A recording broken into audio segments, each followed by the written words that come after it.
Tem vezes que, atualmente, a CH9 chega através de um cliente porque alguém que nós já fizemos trabalho, o bom e velho boca a boca. Uhum. Então foi indicado. Porque quando a gente está falando de transformação de cultura, questões de conflitos de gerações, isso é uma coisa muito delicada. É Uhum. quase que uma confidência. E precisa ter muita, muita, muita, muita mesma essa coisa chamada confiança. Uhum. Então, o empresário, seja o fundador ou o herdeiro, ele precisa ter confiança no consultor para falar algo que vai provocar. Então, o que a gente costuma dizer? Se é o fundador, eu sei, ao longo dos anos, que o fundador, ele não quer que aconteça duas coisas antes que ele morra. Uhum. Primeiro, Marília, eu entendo assim, o fundador não quer que o sucessor dele morra. E segunda coisa é que a criatura que ele criou não morra, não vá à falência. Uhum. E essa condição de transferência, na maioria das vezes, do fundador para a primeira geração, está nele. Eu Uhum. só sou o condutor, mas Uhum. é ele que tomou a decisão. Uhum. Então a gente tem que mapear muito bem, com bastante cautela, entendimento, o que esse fundador quer. Porque Uhum. eu já vi várias vezes, várias empresas, não é uma vez só não. O fundador olhar para trás e não ter um sucessor de sangue, um Uhum. herdeiro natural.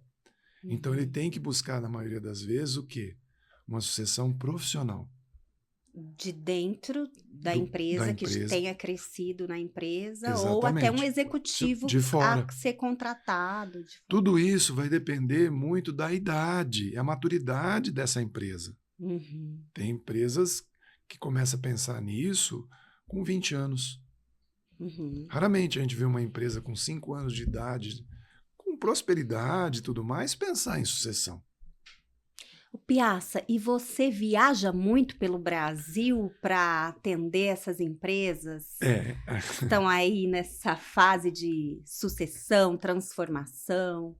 e a gente Como é viaja que é? bastante, então, porque tem um raio de atuação da CH9, tá Aham. certo? A gente fala que. Só que transcende esse raio. Então, as pessoas, quando ligam para mim, a primeira coisa que eles me perguntam é: Piazza, você está onde? Então, eu estou em Rio Verde. Ah, eu Eu estou estou no, passando aqui no, na Be- ponte de Foz do Iguaçu. Aqui Exatamente. É, mais ou menos isso como eu já te liguei algumas vezes falando isso daí. É. Mas assim, a nossa forma de atuação, ela é nacional, Tá. lógico. A preferência talvez seja mais regionalizada, mas isso Uhum. não tem muito regra, tá certo? E o interessante, aí que tem uma coisa interessante nessas minhas andanças aí pelo Brasil.